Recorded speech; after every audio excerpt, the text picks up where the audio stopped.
And we are recording. And full disclosure, we're not entirely sure if we're going to break out in Tourette's or not. We both had the same premonition that we might just lose our minds on this podcast. And this is a case study of misinformation and questioning Fauci and the narrative. You just lose your minds. But but Dr. McCullough recommended I get you on, and I'm very thankful to have you on. Mr. Nick Hudson, please introduce yourself to my audience and tell them a little bit about yourselves, and then we'll get this thing going. Sure thing, Tommy. I'm Nick Hudson, chairman of PANDA, which is portmanteau for Pandemics, Data and Analytics. We formed in South Africa right at the beginning of the whole COVID affair, primarily because we were worried about this headlong rush into lockdowns. So I'm talking about, the really early weeks of the whole story.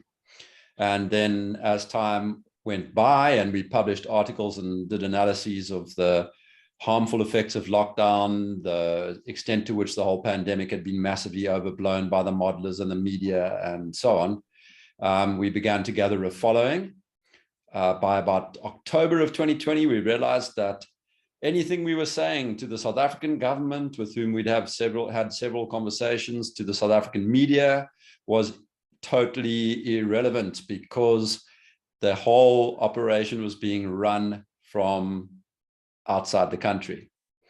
And so we internationalized PANDA. It's a large organization, hundreds of members, scientists from all disciplines, represented in, I think, upwards of 30 countries. We need to do another count. I keep on meaning to and not doing it, but we really are a truly international organization. We have published hundreds of articles, appeared on hundreds of podcasts and webinars, and we continued to fight the fight against the bogus narrative of COVID and the draconian and ill-considered policy response to COVID. When you say being run from outside of the country, do you mean taking lead from the United States or from the WHO? It's the WHO and a number of foreign foundations, such as the Bill and Melinda Gates Foundation. There's no question that these organizations place enormous pressure on the government. We've seen instances of funding from the Bretton Woods organizations being conditional on doing certain things or not doing certain things with respect to the COVID situation. So there's an enormous amount of pressure from stakeholders, including vaccine stakeholders and pharmaceutical companies and their proxies. Nothing, I believe, that has happened in South Africa has been free from the taint of enormous pressure from these corrupt organizations. Bretton Woods, wasn't there that conference in the 50s after World War II where we all got together and decided that we were going to take the rest of the world's gold and say, hey, don't worry, you'll back it with a US dollar, and hey, don't think twice about it. If we start inflating it, we'll just pay you back by putting a military base in your backyard. That trustworthy name? That lot, yeah, spawning the World Bank and the IMF, and I would say, along with the Council of Nicaea, one of the low points in history. Well, that's the end of this podcast, because those guys are good guys, right? I mean, they never screwed anyone ever. There was, never, Tommy. They are angels. They are. I worship the ground they walk on. I know, scrub the halos above their heads. I'm ashamed to say, not ashamed, because I love New Hampshire. I'm from New Hampshire. I'm ashamed to say that I believe that conference was in New Hampshire, the Bretton Woods conference, which led to Nixon closing the gold window. All horrific things that decades later you can now look back on, but I'm sure they're good guys now. So looking at kind of the harmful effects of lockdown, it makes me think of, okay, so let's go like World War II. All right, you got to mobilize the army. It's not the 1770s where you can just have, the local guys all pick up a musket, or Civil War where brother on brother. World War II is you have to mobilize these massive forces, Defense Production Acts, War Powers Acts. You have to do all these things where you got to crank out a Liberty ship every day or a P-51 Mustang every hour. And it leads to this massive buildup, which allows us to, after the Lend-Lease program, go in and fight the Nazis and fight the Imperial Japanese. But as Eisenhower warned on January 17th, 1961, about the military-industrial complex, we used this thing for a very real threat. I mean, literal Nazis and the guys that bombed Pearl Harbor. But we've now put into motion this mechanism that could be more harmful than not. Now, that's a bit of a dramatic example for COVID, but to play devil's advocate, not as bad as the Nazis or the Imperial Japanese, but very real. It's a real thing. It's not a hoax. It's not, it's not fake. It is a thing. People do die. But kind of like the military industrial complex, there are, unwarranted influences in the halls of power to keep this thing going. Hey, we got a lot of stuff going on. We got some vaccines. I mean, who's making the tests? Who's making the N95s? You can't tell me that there aren't businesses propped up around that. And so whereas someone like you or myself or everybody in DC 2 days ago, for all future listeners, today's Tuesday, January 25th, 2022, we can all go, it's almost naive on our parts to initially go, hey, the lockdowns are bad, guys. It's causing more harm than good. What are we doing? And it's like, well, yeah, man, military industrial complex is bad too, but they're not idiots. They know what they're doing. Do you think that this is a one or the other or a mixture of both? Do you think it's the mass psychosis where we have to keep doing it? We have to keep doing it. And or do you think it's a blend of financial incentives or just the millennia old human thirst for power? I know that was kind of a word salad, but that's my podcast. So my answer is yes. Checkmate. It's all of these things. Yeah. Let's a really good article that I read some time ago posed the question, cock up conspiracy or murmuration. And I thought it was a genius title for the article because it made one think about how all three elements were in play. A murmuration is a flocking phenomenon in swallows. And it's, I think it's swallows. I always get this wrong in interviews. It's so funny. And I'm a bird watcher. So, but anyway, so the idea is that it captures the idea of emergence, something that is emergent from a complex system, a feature of a complex system that is hard to delineate or to deduce logically, compared to something that is designed by way of conspiracy or plan. Sure. And then the whole story of cock up is obviously, one mistake leading to another, and then people can't have no way of backing their way out of the situation politically. And I think there are elements of all three at play, but you touched on mass psychosis. And I think that's a very serious phenomenon that is a product of the planned aspect. There is, the structure of the problem is there is propaganda. There is definitely propaganda, and there has been since the very beginning of this thing. That is actually the first thing that we noticed. We might not have called it that, but the obvious gap between the media narrative and the reality, the data that we were seeing, was enormous. Yeah. So there was propaganda, and there has been propaganda ever since. Propaganda has been supported by censorship and by media control and by social media censorship of an unprecedented scale. Now, wherever there is propaganda, there is a political agenda. Propaganda doesn't just happen out of nowhere. Somebody intending to implement some or other system launches a propaganda campaign in the anticipation that that propaganda campaign will lead to the distillation of an ideology, and that ideology will support the embedding of the original political agenda. That's the structure. Nothing new there. That's how it's always been throughout history, whether we're going back to the Bolshevik Revolution or to, any one of a number of historical turning points. So the question to ask is, what is that political agenda? And how do we begin to describe the agents and actors of that agenda? It doesn't mean that there has to be a Council of the 13 or an Illuminati or some kind of single focal point for it all. It can be, as you suggest, multiple organizations with aligned agendas. Maybe those organizations actually compete and jostle for power. Maybe they even hate each other. But at the moment it suits them to project a certain narrative, and so they do. In terms of the like emergent phenomena, of interviewed before Howard Bloom, who has a great book called Global Brain, and it's about just that, about how these systems from. After this, I'm interviewing Richard Rhodes about his new book about a guy named E.O. Wilson who studied ants, but it's the same thing. Sure, I know E.O. Wilson, yeah. Oh yeah, these huge masses of ants, and it's terrifying. It gives me nightmares, but it's like a meter wide and it moves along, and there's so many ants you can actually hear like a light static. But what they do is each ant will step forward to the outside of like the blob for, I mean, maybe a second or two, and they all release their own hormones and chemicals based on path of least resistance, is their moisture, is their vitamins, then they fall back towards the center. There's no one, ant behind in the captain's chair of the mound going like, all right, full steam ahead. It's this thing moving, but it's strong enough to devour birds and rats and stuff that are injured in its path.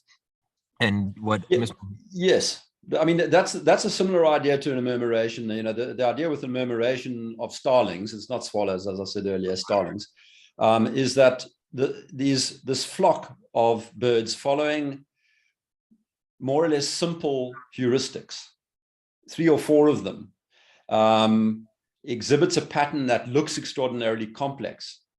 And you look at it and you say, well, those starlings must be talking to each other and saying, hey, let's form a cloud shape.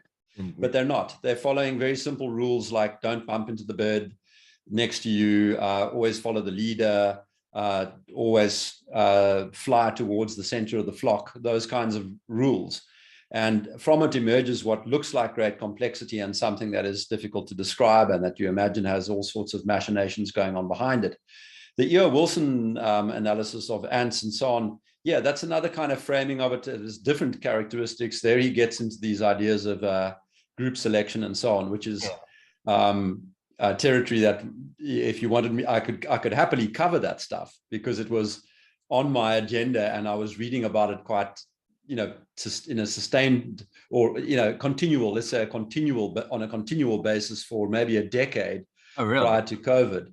But yeah, it's another interesting kind of observation about how, I mean, it has implications for how culture emerges. Yeah. And I think a lot of our problems in the COVID era reflect important ways in which our culture has drifted and been taken over by some very, very poor memes. Yeah. Or a poor meme complex. Yeah. It's and the question is, was that meme complex kind of itself emergent, or was it a planned event? Did we insert ideas such as relativism and the greater good into society with the purpose of engineering this kind of authoritarian takeover, this inhibition of liberties and freedoms? Was there somebody actively trying to do this? Yeah, well, of course there was, but why were they successful? Yeah. It's like the military-industrial complex was probably, if we could run the Earth simulation, or even just the last 100,000 years of Homo sapiens, if we could run that simulation 1,000,000 times, I would imagine that you would find out that it's not just like a thing that happened. You'd go, oh, after, 12,000 years and around the time they develop flight, there's this thing that we call the military industrial complex. It's just, it'd be like multicellular organisms, and whether it's China. It's a thing that. Something like that. Yeah. Another way of seeing it is there always are hierarchies and there always is control politics, power positioning. That's a feature of all sorts of social organizations, human and animalian. Yeah. See, right, Mills. And the sort of key to taking the cap off growth and enabling the enormous flourishing that we've seen in the last couple of 100 years was to invent systems of governance that limited the growth of those hierarchies. So whether you're talking about the hierarchy induced by wartime measures leading to a military industrial complex, or the hierarchy of a political system, or anything really. I mean, you can even take it down to small scale groups. Politics is really about the continual war between those who would devolve power through the concept of subsidiarity, where decision-making is pushed to the most distal part of the hierarchy consistent with the resolution of the relevant problem, and those who drift towards dirigiste or centralist systems. They want everything decided at the top of the hierarchy because they believe that they are sent by God or divinely or otherwise gifted to look after the world or to achieve better outcomes. And that tension is always there. And what's happened, I believe, in the last couple of decades has been that we have allowed that dirigiste, centralist, global kind of mindset, utilitarian mindset, to take far too great a grip on our societies all over the West. I think the real question, and you asked it earlier, is why is it successful? This idea of taking over the world isn't a new thing. I would say it's as old as, sex and the rising and setting sun. The want to take over.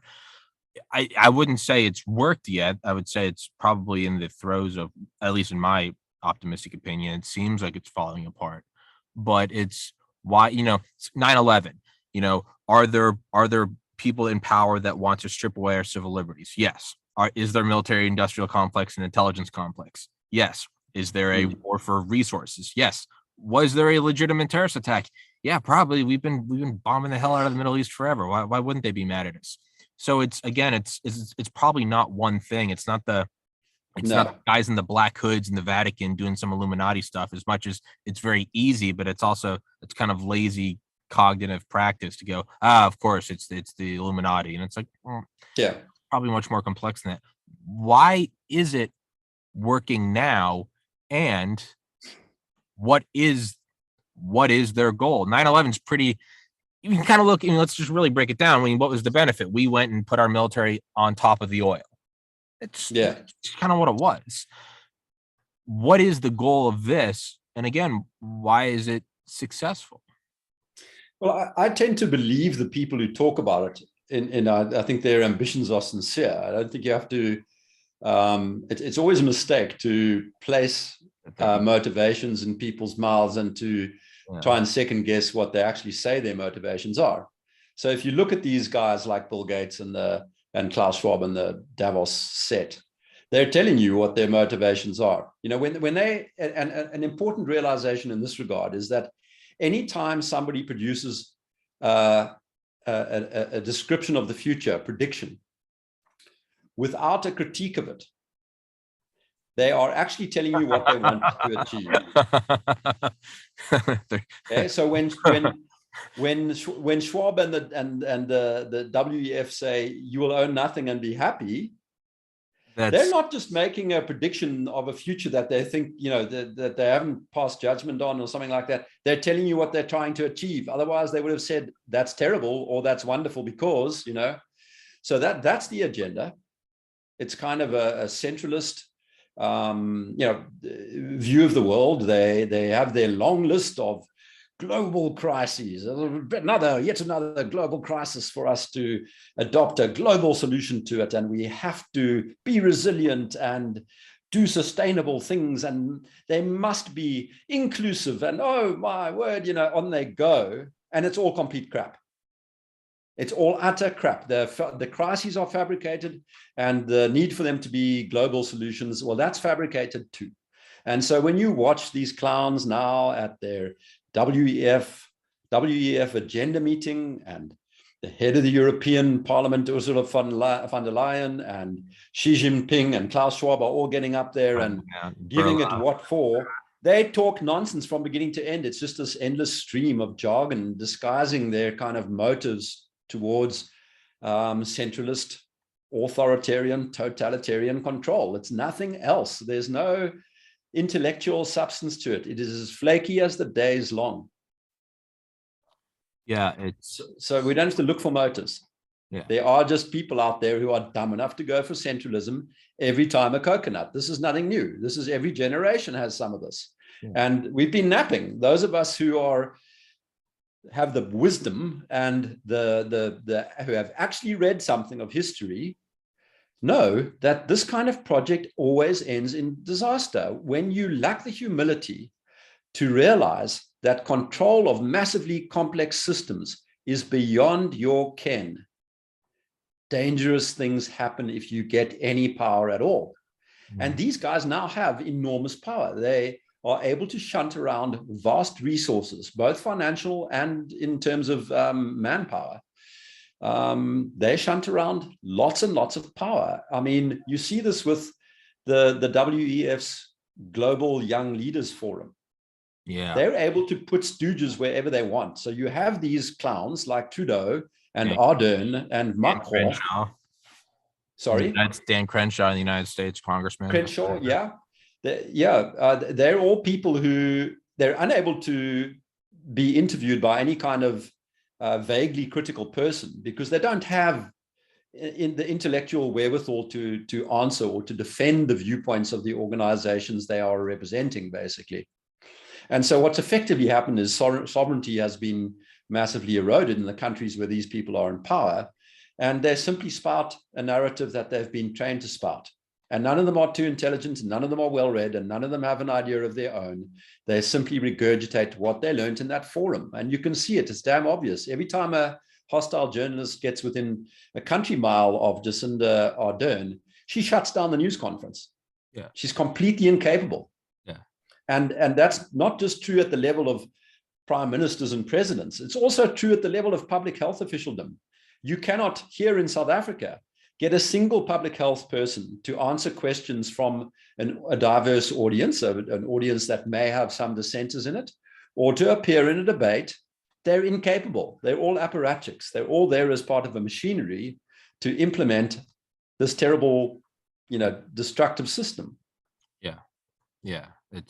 McCullough and Dr. McCullough and Dr. Malone can come on my podcast because there is no grand agenda. They got a facade. They can talk to me. Now, if I'm being rude, they can just obviously leave the meeting, but it's like, it's like Lex Friedman, who I like. I think his Albert, whatever his name is, CEO of Pfizer. I think that was kind of a fluff piece on him, but he's been trying to get Fauci agreed to do his podcast, but Lex said he wouldn't do it because Fauci said he'd only do 15 minutes. And Lex is like, I want 3 hours.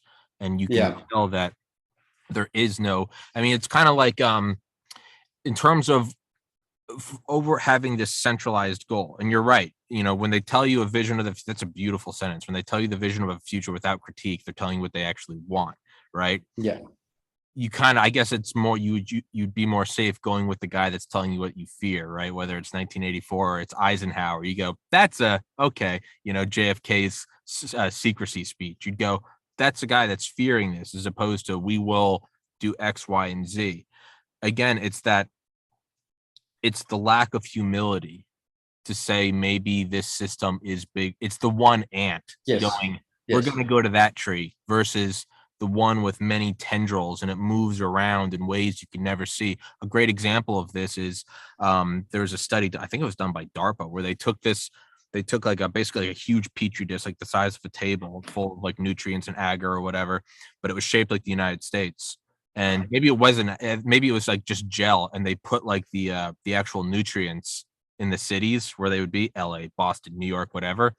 And then they dropped mushroom spores in it, and they wanted to see how they would develop connections. And obviously they're going to do it in the most energy efficient way.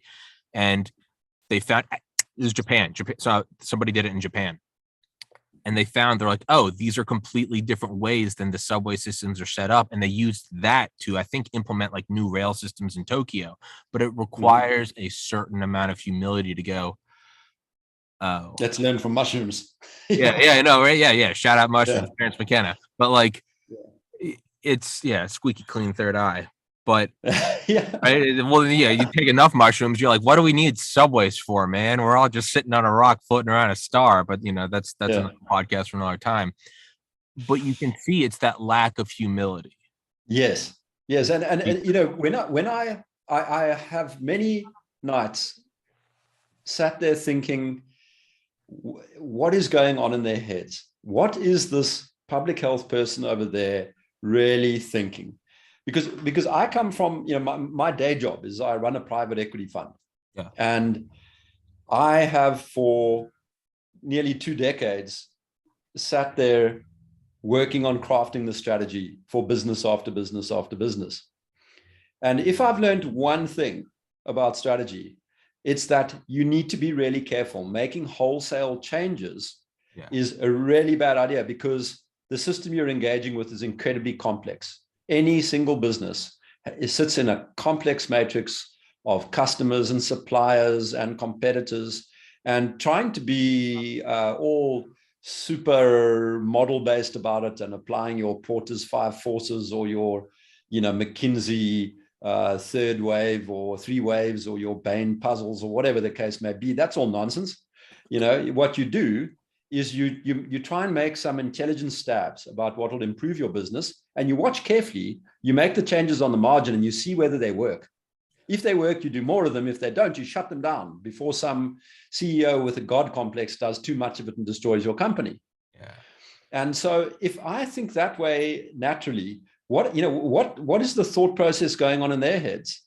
Again, what we were talking about now, the refusal to engage in debate. I'm the opposite. I get really energized by people coming and disagreeing with me. I go, wow, this is interesting. I might be wrong here somewhere. Let's engage here. Let's really understand what this person's thinking is. So I thrive off it, and these people run from it.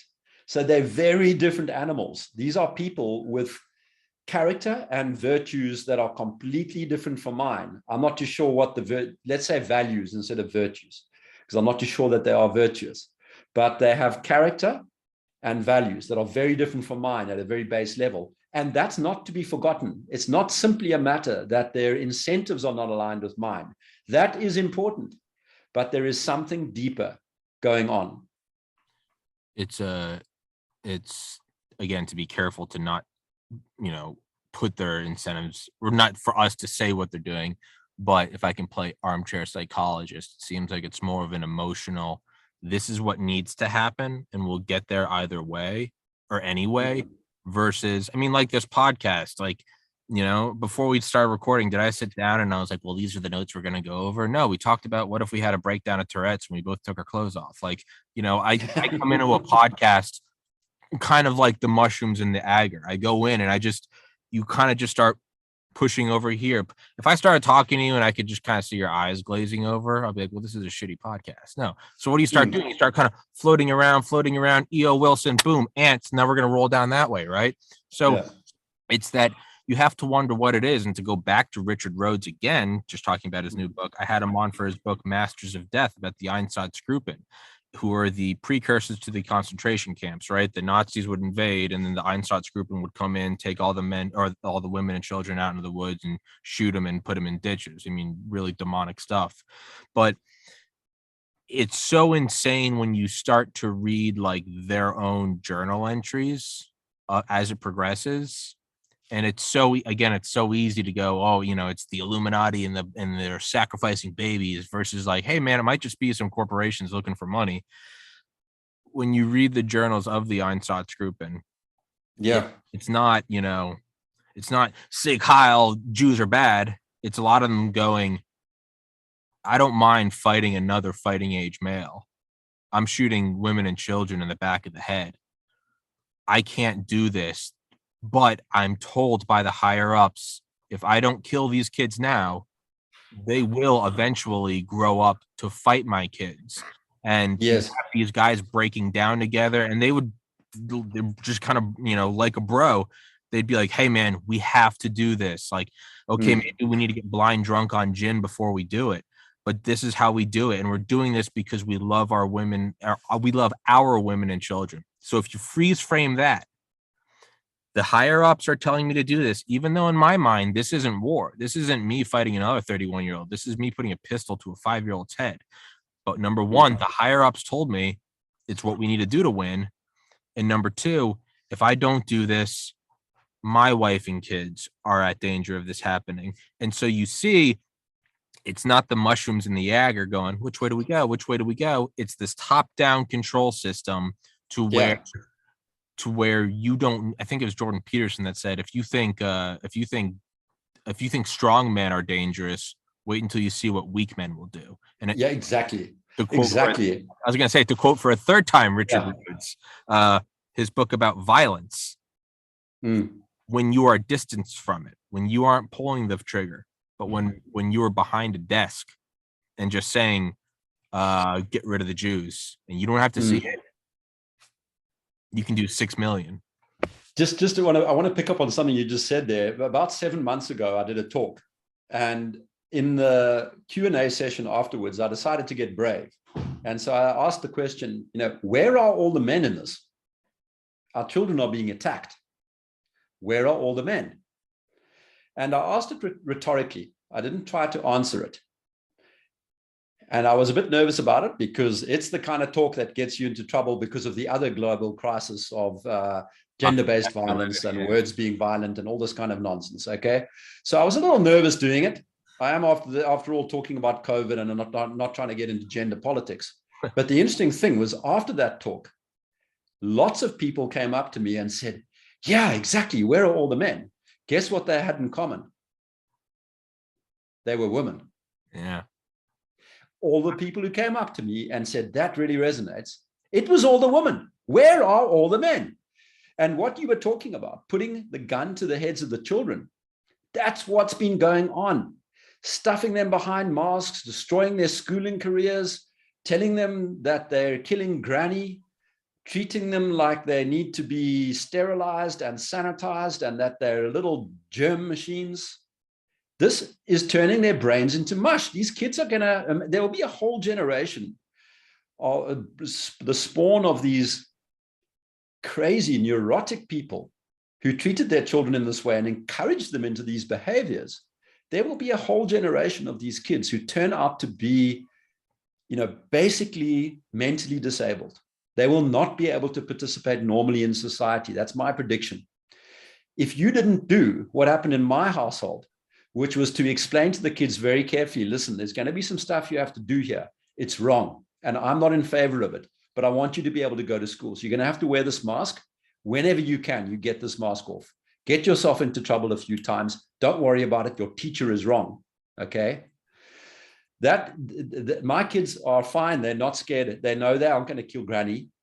I tried to teach them a little bit about the science of why that's true and why diseases are always with us. And it's morally wrong to try and attribute a cause and a source of disease, to blame your illness on the person you got it from. That's all wrong.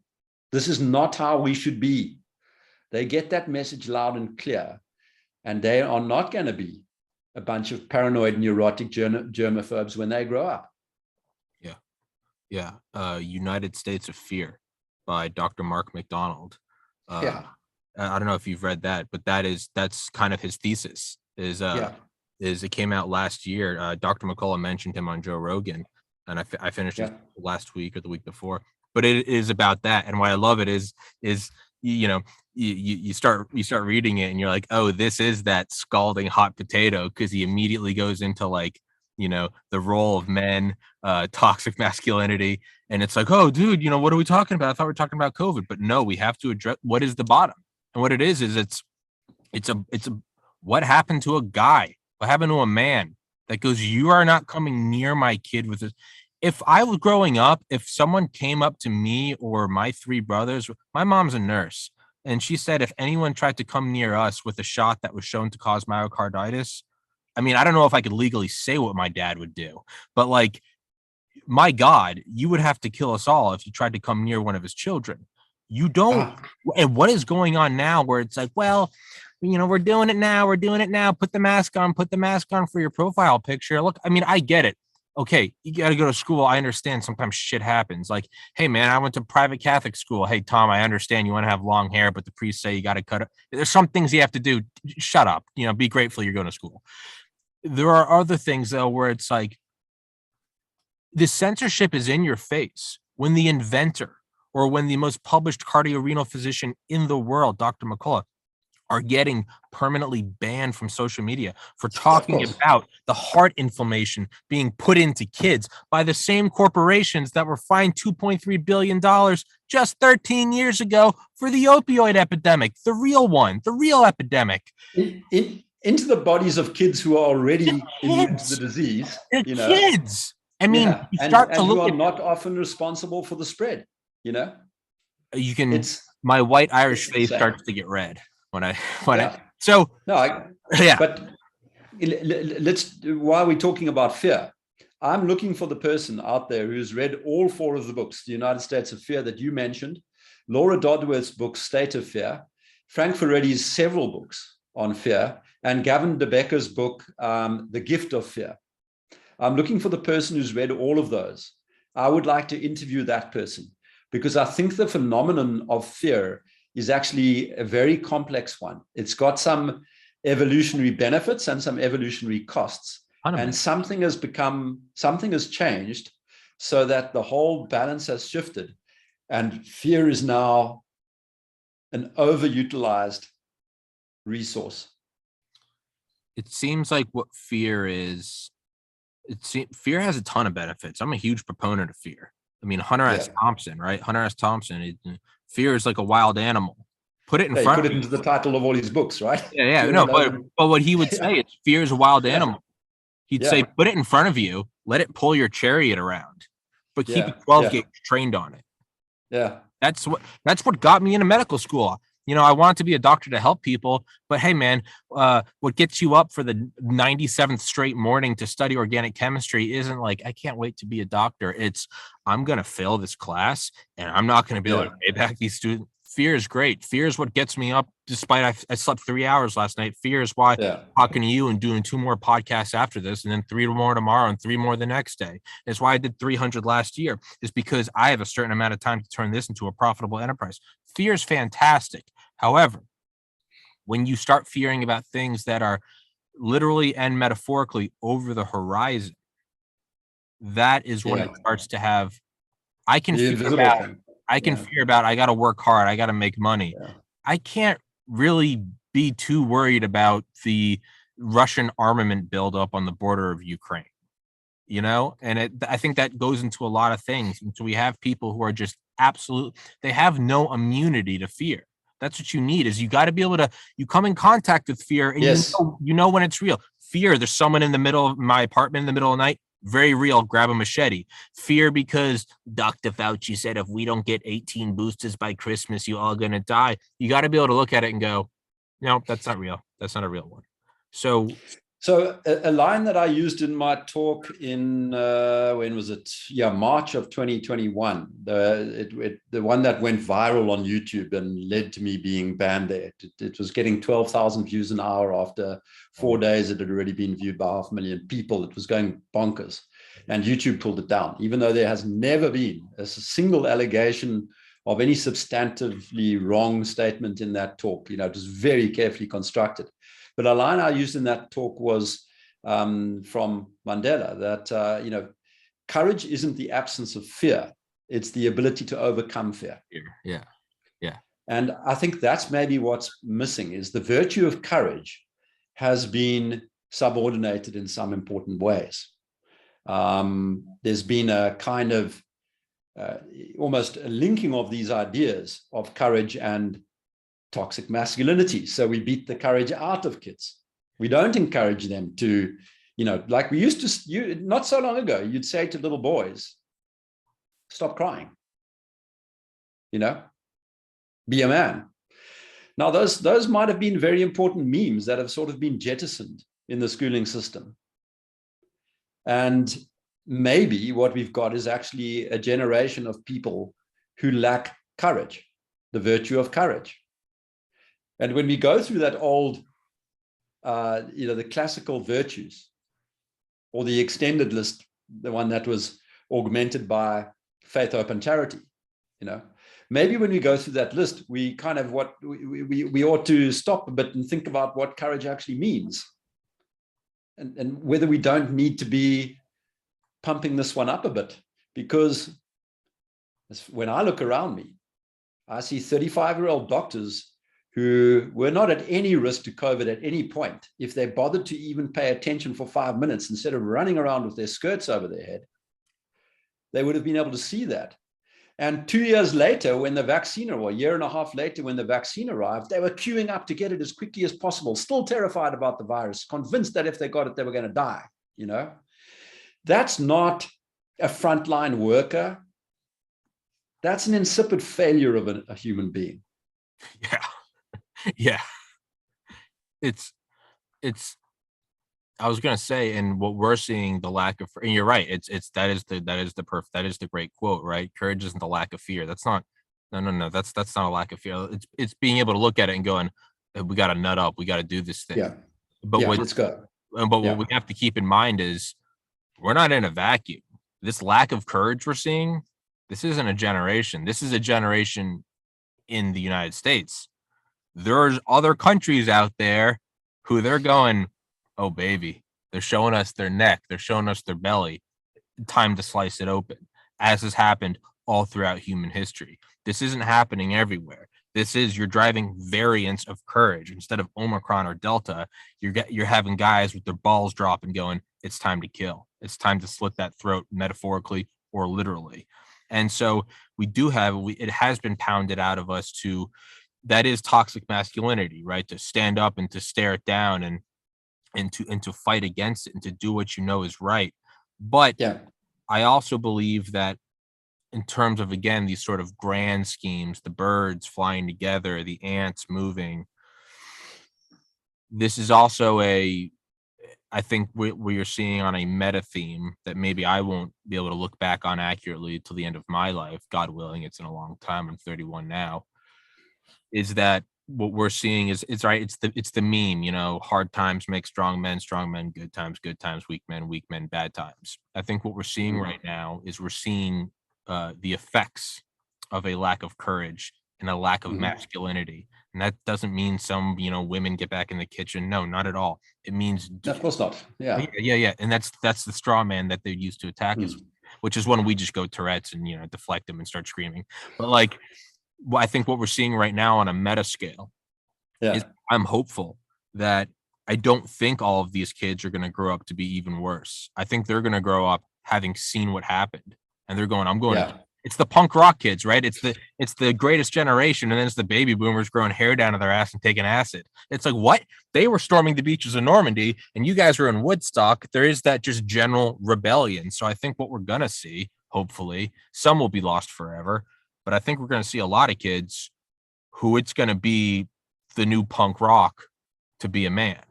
I just do, because you're going to see the effect, because what they're all going to grow up with, I grew up, you know, 9/11 happened when I was in 11th grade. There are going to be a lot of kids growing up like, hey, yeah, it's kind of weird. Remember when all my friends started getting heart attacks in middle school? They're going to know that. They're going to know what it's like to, not everyone gets to play football in high school, because Bobby and John and Jack over there, they all got the shot at 7 years old. And it's because their dads were pussies. That's what I think is going to happen. I think we are going to see a positive feedback. That's just perhaps my hopefulness, my optimism. Yeah, I think you might. It's right. There will be effects like that. The people, you know, there might be youngsters who are sitting there looking at this, and actually, what's happening is they're looking at their parents and going, "My God, you guys are weak." You know, that could be happening, but and I hope it is for their sake. You know, but let's maybe just go another layer into this rabbit hole on fear, because you know, there are all sorts of assumptions that get made when fear is accepted as an appropriate response. And I'll give you the classic example. There are very few people out there who I've ever heard questioning the idea of stopping the spread or slowing the spread of coronavirus. I question that idea. I think accelerating the spread of coronavirus could well be an optimal strategy. And what it would require is for somebody to say, right, here we go. Look at what this disease does. There are people who are vulnerable, who are exposed. We need to keep them protected. We need to look after them. And we need to try and get this thing over and done with as quickly as possible, because that state of protection, it contains all sorts of vulnerabilities of its own. Isolation, cutting off from family life and social interaction. Those things are fatal in and of themselves. So we need to get this over quickly. So you look, as far as the risk matrix of this disease is concerned, as if you're the vulnerable people. We invite you to isolate for a couple of weeks. Meanwhile, we're going out there and we're going to get this thing. Yeah. And we're going to take it on the chin. We're going to have this. Some of us will be the unlucky few and we will pass out, but it's worth it to save all these vulnerable people who, instead of having a 1 in 10,000 fatality rate, like a person my age and health would have, when confronted by coronavirus, they have a 20% mortality rate. It's very serious stuff, So let's protect them, and we're all going to take this 1 in 10,000 risk. And when we're done, the whole thing that we've gotten to herd immunity and this thing's passed through us, and the virus is battling to spread. So just the assumption that slowing the spread was a good thing to do illustrated too much fear on behalf of the majority of people in society. And I see people on the skeptical community and on the team panic or team apocalypse. They all assume that actually it is actually a good idea to slow the spread. This thing isn't really questioned, but it's actually a manifestation of how widespread fear is in our society, or how overly dominant it is in our society. That notion isn't questioned in and of itself. What was that slogan that I think it started in the UK about like shootings, about terrorist attacks? It was it was like run, hide, silent or something. It was if your gun. I remember this vaguely. Yes, they were all bad. They were all bad ideas. Yeah. It was run and hide, which is pretty much it. And versus like take it, but you can kind of see that as a manifestation of you can see it bubbling out of the consciousness of run, hide. Stop the spread.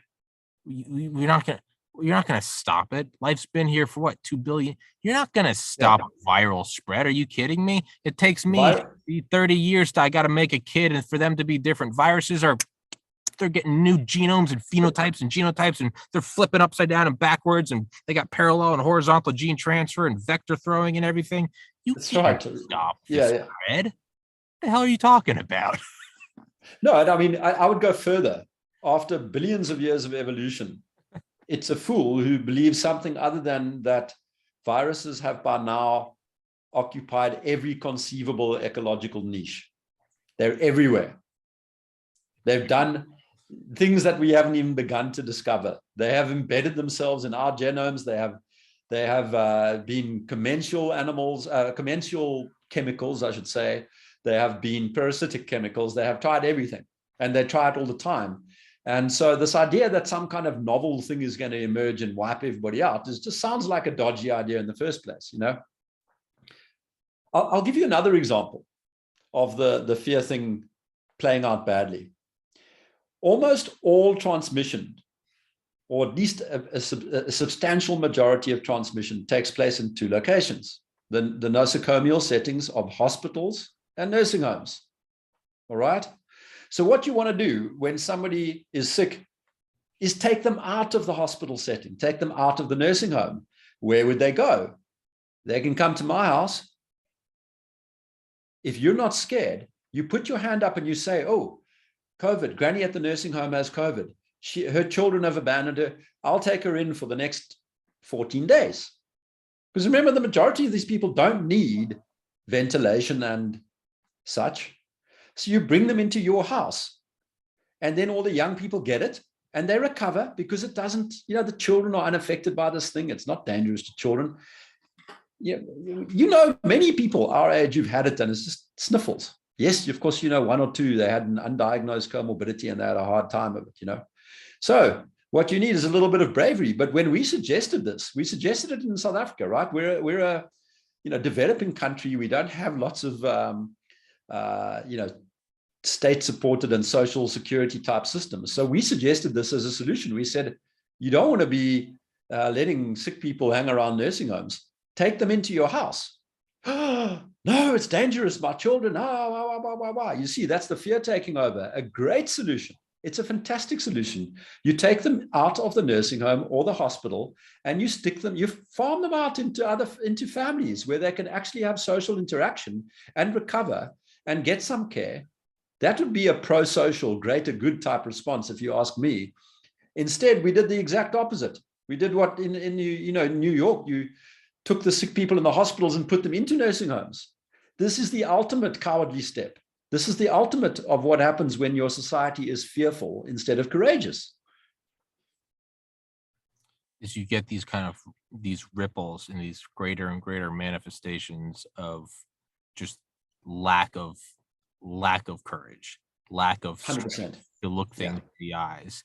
I mean, I know it's like a tired analogy, but I mean, can you imagine if it was like, stop the spread of the Japanese Imperials, like shut down, quarantine Hawaii, they've bombed Pearl Harbor, take it over, isolationism, baby.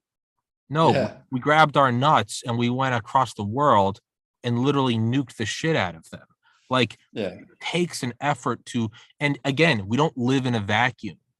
If you don't, they will. It's to say to stop the spread is absurd if the viruses got together and they're like, hey, we need to stop the spread of humans. Eventually someone go, hey man, they started as like fish and then they came out and then there were shrews and then there were apes throwing each other's poop and now they're talking and they have satellites. We're not going to stop them. Why don't we just kind of keep going back and forth? In the same way that we look at extremophile bacteria and viruses that, digest plastic or arsenic and live at, the bottom of the Marianas Trench and feed off the heat from sulfur fumes, where they can survive re-entry on satellites in, sub 100-degree Fahrenheit temperatures, and then through re-entry and they're still fine. Like, hey, we're not getting rid of them and they're not getting rid of us. They're going to be there on Mars. They're probably on the Voyager spacecraft that's outside the heliosphere. It's this duality kind of thing. And the second, if we're both playing tug of war for billions of years, and then I finally go, I'm just not going to play tug of war anymore. I'm not playing anymore. Well, I'm still strapped to the rope. And so the other guy's just going to pull me into the lava pit. That's how it goes. So the idea of stopping the spread and we're all going to be bubble children, well, then our immune systems become so weak that a weaker virus will then get us. Yes. Or we're going to have to isolate further. There is no way around it. Yeah, all the unforeseen consequences that, we can't even predict these things. Any action we take to change our own behavior vis-a-vis any pathogen will lead to the evolution of the pathogen to reflect that step. Yeah. And that evolution is not going to happen in uniformly predictable ways. We might be able to make intelligent guesses as to the direction. So if you start socially isolating, that'll encourage more transmissible variants, right? And so, all of these things have a consequence from an evolutionary perspective. And we shouldn't be too surprised when those consequences play out. I totally agree with you. And this dream of sort of, I go further. As I say, I don't think it's not just stopping the spread that was a crazy idea. Just slowing the spread was a crazy idea. It's all insane. But there are layers and layers of these crazy ideas. Another one is fomite transmission, which had a close role to play or an important role to play in fomenting fear. What was it? Fomites are the surface contact. Got it. Transmission ideas that you big droplets that you spit out that are supposedly caught by your mask. They're going to fall onto your shopping trolley handle, and you're going to you touch somebody else's shopping trolley handle, and you're going to get the deadly virus. So sanitizers and off you go to the races with all these measures. Well, that fomite transmission idea actually has no substantive evidence behind it. When I say none, I mean zero. There's no evidence that COVID is spread by fomites. And when you speak to people who are more into the biochemistry, they say, it's actually, we don't have an explanation for how you would pick a virus up, the SARS-CoV-2 virus up with your finger, put it in your tongue, and end up with COVID. We can't explain that. The polarity, the affinity to water, all that stuff is kind of, no. we don't get that. It looks like it either floats free or on aerosol particles, and we kind of have a theory for how that works, but not this touch-based stuff. No, we don't know. So almost all of the COVID response pertains to fomite transmission when you think about it. Because what are you doing with a mask? Well, it doesn't catch aerosols. Everybody knows that. So it's catching the large droplets, preventing them on falling on surfaces. Because large droplets, you don't breathe them in. They go straight down to the ground. That's where the social distancing idea came from, because they will fall to the ground before they fall into your mouth, kind of some stupid idea like that. So social distancing depends. Its assumption is that it's spread by large droplets and not aerosols. The perspex things in restaurants that are going to stop the airflow, from the table next door to you. The sanitizing, the hand cleaning, the elbow bumping, the whole concept of not sharing objects, putting plastic around knives and forks and around individual items of food, that kind of thing. That all comes from this fomite transmission concept. In fact, it's very difficult to think of measures that don't depend on fomite transmission, because what would they be? Well, I can think of one: improving the ventilation systems in hospitals and nursing homes, which, by the way, wasn't really given much attention at all. Yeah. Theories of concentration, which would go about saying, okay, it's going to spread indoors, not outdoors, because outdoors the thing gets too much turbulence, it gets spread, diluted too much, the inoculum's too low, whereas indoors you can get an accumulation. So you would avoid indoor and not outdoor. Okay, so that's been around in some places more than others. I mean, in South Africa, we have a mask mandate whether you're indoors or outdoors. It's completely bananas. Okay, masks are bananas in the first place, but that just takes it to bananas squared. So the whole notion, this fear of fomites, was actually key. And I believe the scientists who are on the wrong side of this whole story, they knew that. But the attractive thing about all these fomite responses is they're salient. Those responses act so as to maximize perceived threat, because you walk around them and they're salient, they're in your face. You can't forget for a single minute that there's a deadly virus around. Yeah. If everybody's got a mask on and is running around bumping elbows like a bunch of lunatics. It's kind of like how you need the media to, again, World War II, like no one really needed to convince you it's happening, right? I mean, you see, you're like, oh, there it is. There are U-boats off the coast of San Francisco and New York. Oh, okay. Like there are those German agents that made it down to that power station in Manhattan, for Grand Central Station, which kind of operated all of like the trains on the East Coast for the war effort. You see it in Hawaii, or if you're anywhere in Europe, you just see it in the general horizon. And then you kind of get into like Vietnam's a little more abstract. You're like, wait, what? Domino theory, Henry Kissinger. And then, 9/11, sure, it's right here. But then 20 years in, you're kind of like, what are we doing? But as long as the media's there telling you about the terrorist attacks, it's here versus just looking around and the birds are chirping. It's kind of that same thing. You need to dial up the fear. If we're just walking around and, yeah, I got a sore throat, some Cipasol, okay, versus everyone is in, you cannot come into CVS, put on your face diaper, put on your masks, don't touch anyone, hand sanitizer, make sure you bathe in ethanol every morning. Well, now it's here. Now the virus is here. The virus has come home.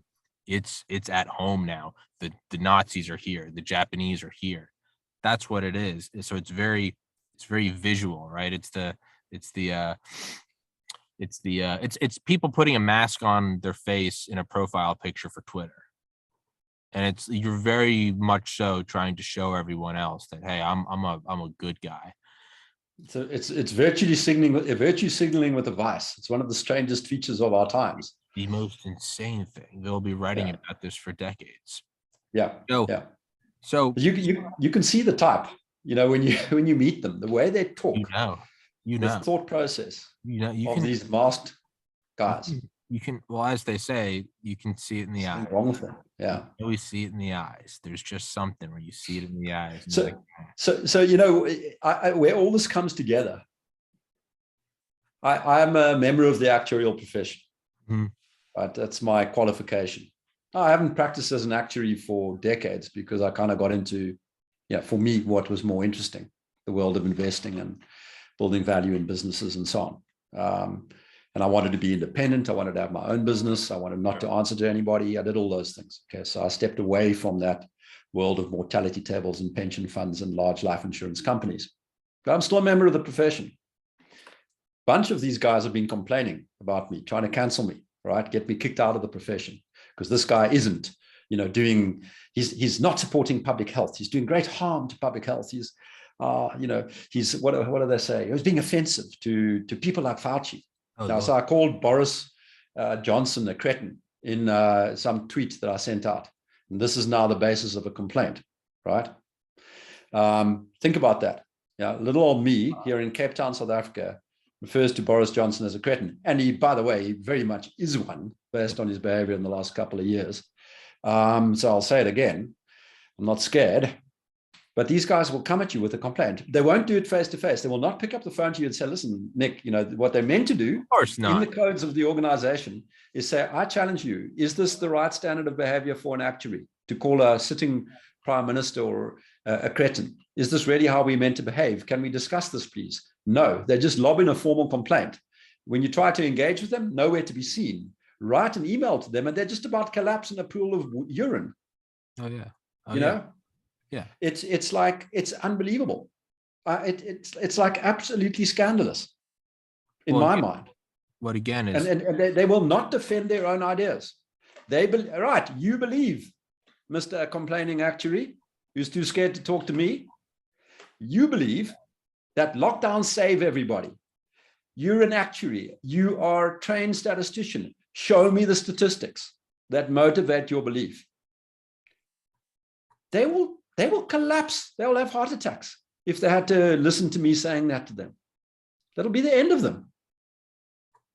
Again. So they go with the cancel culture. They don't want to hear people saying these things. But, we're kind of seeing this beautiful divergence. We're seeing this real time.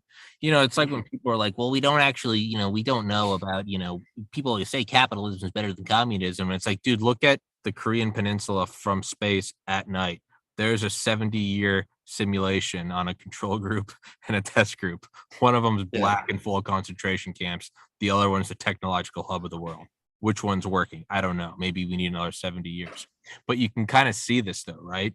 The side that is, I've been IP banned from YouTube, from Reddit, several of my Instagram and Twitter accounts. I'm just being thrown further and further into the shadows, and I don't care. I'll just keep going stronger and stronger. But the people that ban more and more and more, every once in a while, when I manage to weave back into one of those platforms, I can see just in the last 2 years how much it used to be they'd argue with you and they kind of start screaming at you. And after a week, they'd ban you. And then it was after a day. And now it's like, if you even join a subreddit that is against something, but you can see their actual ability to argue, not just their willingness, their ability, because they're canceling, and then they're canceling within their own cancel spheres, and they're canceling. There's minorities to the minorities and the more oppressed of the oppressed. They are becoming the bubble boys that need to live in a BSL-4 lab, because now they're trying to hide from COVID, but now they can't even touch a phone that might have sweat particles on it. You can see their actual ability to art is going further, receding further and further inwards, versus someone that's like, all right, I got banned from YouTube. What's Rumble? We're going to figure this thing out. All right, we got to do this. We got to do that. We got to, okay, well, now I can't get traction on YouTube, so I got to get a guest like McCullough, and McCullough sends me guests. So now I'm going outside of YouTube's Panopticon and calling and emailing them. And the point is you are seeing in real time their theory at work of cancel everyone, stop the spread. It's the same. Run and hide, cancel, don't address. You don't need courage. Fear says bad. Run away. They're going farther. It's taking more. I've got some. Yeah, I got some predictions to make about those people. All right. They're not going to get married. They're not going to have children. They're not going to be able to build anything creative of durable value. They're not going to be able to run a business, look after a household, be a good partner to somebody in life. This is Darwin. They're not going to be able to do any of these things. They'll be extinct. This breed will be extinct very soon. Oh. And it's self-extinction. It's not even like... Yeah. No, They're Maybe gone. that's what we're seeing. Maybe you and I are being too myopic. Maybe we got to go, hey. Maybe in 100 years, someone's going to pop in right now, some time traveler. He's going to go, you guys aren't seeing the big picture. This is great. Humanity's turning itself. We're the idiots. We're the idiots. This is like, like hey, guys, let it go. Let it go. They're self-selecting themselves into extinction, you know. Yeah. This is the smallpox party. Yeah. It's just like, hey guys, let it run. You're weaning yourselves. We're getting courage and we're getting rid of them. It's good. Let it go. They're telling us to shut up. They're like, stop saying the secret sauce. Don't tell them what they're doing wrong. But they're going to sidestep evolution. You're right. I mean, you see it in even platforms, right? I mean, social media platforms, you see ones diverging and becoming just the private or the free and open market. I think you're right. Yeah, I think absolutely right. And by the time they realize they're wrong, you know, when they're on their 17th booster, and you know, up to wearing 4 masks or whatever it is that they're going to be doing by then, it'll be too late. Yeah, and I don't think you undo that amount of psychosis. Well, not even the psychosis, and then you get to a point where psychosis goes so far to a tipping point, because like you could find a mate that is maybe as psychotic as you, so you can't entirely write like reproduction off the table until the psychosis jumps into an actual syringe that you put into your body, and the spike proteins destroy your ovaries and testes. Man, they are playing chess. They're playing chess against themselves. Yeah, like I mean, I think sometimes it's clear that these are dangerous injections. They're unprecedented in this way. Any other time we would have pulled these from the market years ago, well, months ago. But so it's clear. But sometimes I think these harms are a little bit overstated. But what is true about what we've been saying about people taking themselves out of the individual Darwin kind of stakes is probably also true for some of the institutions out there. I've been hearing about large companies that have kind of made themselves so woke that they can't fire people like that. People like that who can't generate anything, who can't build anything of value, and therefore do not contribute to the well-being of the company for which they work, can't be fired because there's such a bubble of protection created by the enormous bureaucracies of the HR departments and so on. So these companies are in a situation where people who don't like working with these lunatics, these feeble idiots, are leaving because the environment sucks and they can't fire the crazies. Yeah, because guess what? Those companies are not going to be powerful for long. I mean, can you imagine what it's like to work for Google? Can you imagine? God, no. You know? Hail stall. So do you think that there are a whole lot of people in Google who are actually competent human beings who are capable of designing and creating and inventing and sustaining and building something? I don't think there are very many left. I think they've all run for their exits. You know what I think it is? And I think you hit it on the head. And I think I kind of hit it on the head. Twined together.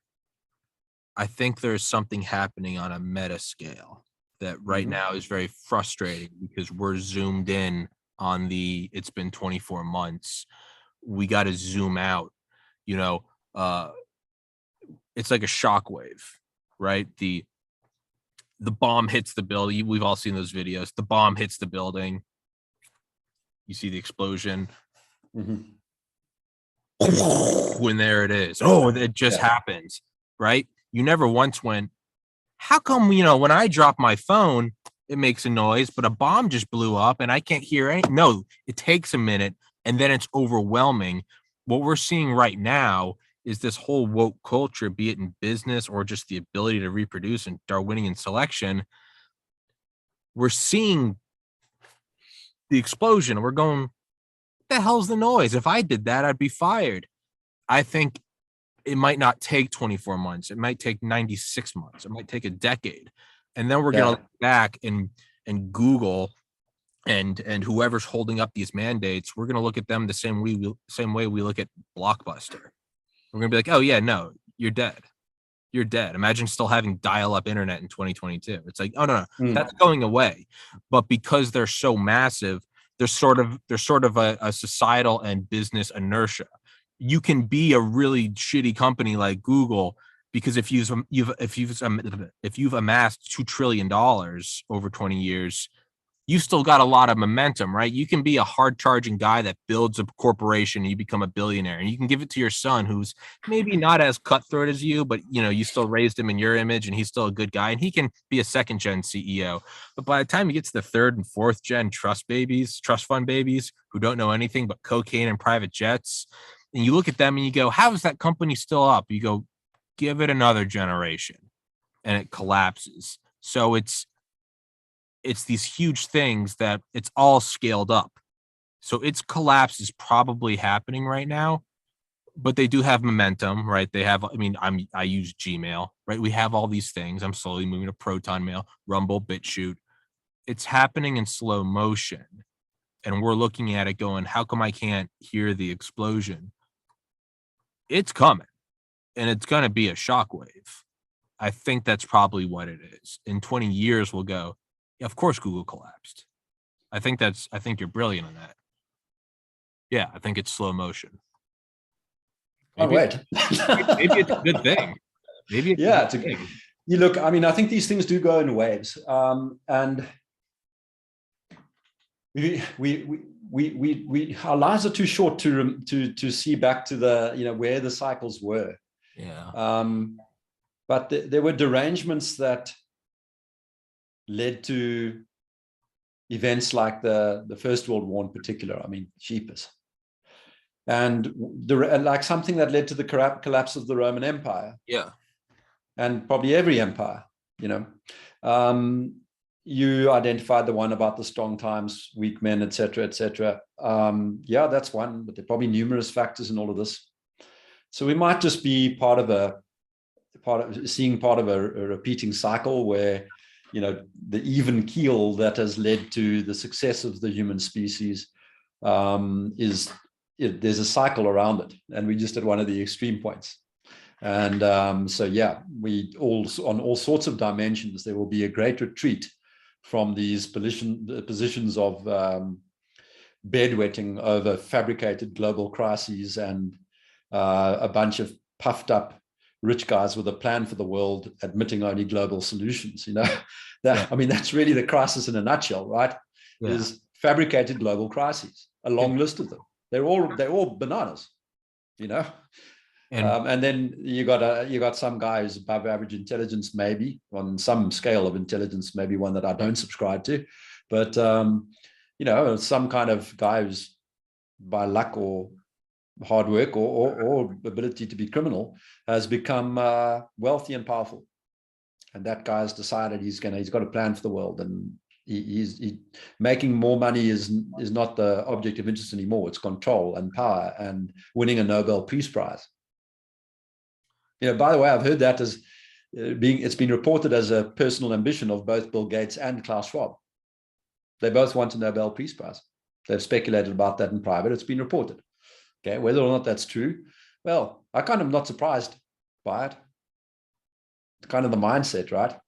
But it's kind of the same thing we're talking about. In time, the Nobel Peace Prize will be diluted to where it won't be that coveted thing anymore. Yeah, to some extent, it always has been the establishment packing the establishment on their back. Yeah. I see Burla, won the CNN Executive of the Year award. Big surprise. Yes. Yeah, of course.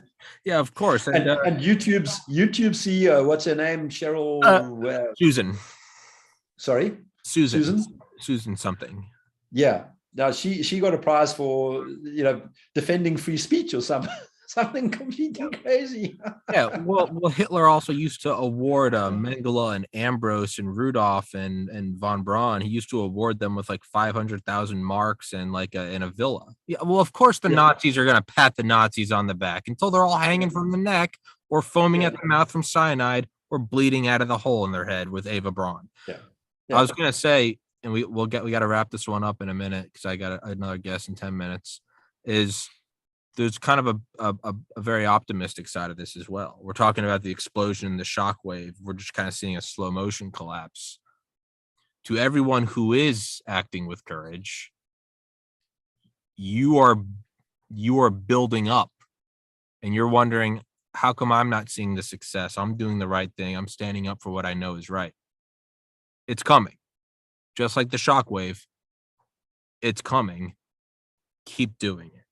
And we didn't get into Panda at all. I guess we'll have to schedule a second podcast because we've just been yelling for an hour and a half about fear. I loved it. I wouldn't have it any other way. Back to the mushrooms and the agar. You just got to flow with wherever it goes. But Mr. Nick Hudson, I will put your website in the description. I'll put your Twitter in the description. I'll put all the links in the description. And we genuinely need to do a second podcast so we can actually talk about the organization, because we did no part of that. And yeah, man. Yeah, that's very funny. I mean, it's no problem. I'd love to come back on, and very happy to talk about Panda. But yeah, do to all your listeners, do spend some time on the website. There's an enormous body of work there, and it's being added to all the time. I mean, the organization now is so big that I see material that I didn't even know was in the works, and it's like really high quality stuff that's being produced, and some amazing people doing the work. And people from all walks. That's the amazing thing, you know. One thing I've realized is one of the nonsense stories we've been told, and far too many of us have swallowed, is the idea that the right-left distinction is a legitimate dichotomy. No. That's wrong, and maybe that's something to talk about on a future podcast, because I don't see it. I think it's a story we've been told. Yeah. That's caused an artificial polarization in our society.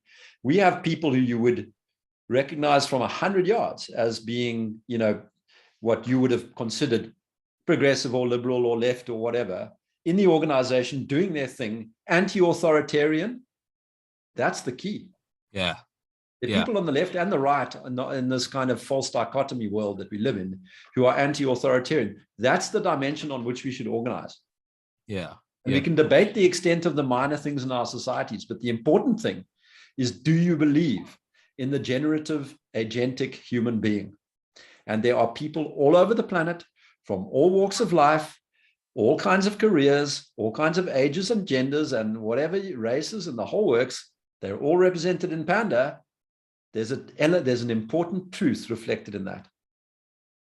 That dichotomy of left-right is as stupid as racism. You're black. I'm done with it. I'm from New England. I like the Red Sox. You can't. You're and it's like, well, I'm from Boston too. And you go, wait, hold on a second. Maybe it's not left-right. It's top-down, or up, bottom, down, up, top.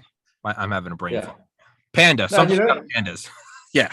You don't have to get together and sing Kumbaya, you know? No, not at all. You can still hate each other. It's fine. Okay. You don't have to get together and do something. If you do something interesting and exciting, guess what? Nobody remembers the differences. Yeah. And it's and then after that, you can part ways and still hate each other. Like, there's nothing wrong with that. You're still at the top. It's exactly the opposite. Actually, I think there's a real atmosphere of love. That people are, we really admire each other, and we have some interesting discussions. I've got communists in my midst, you know.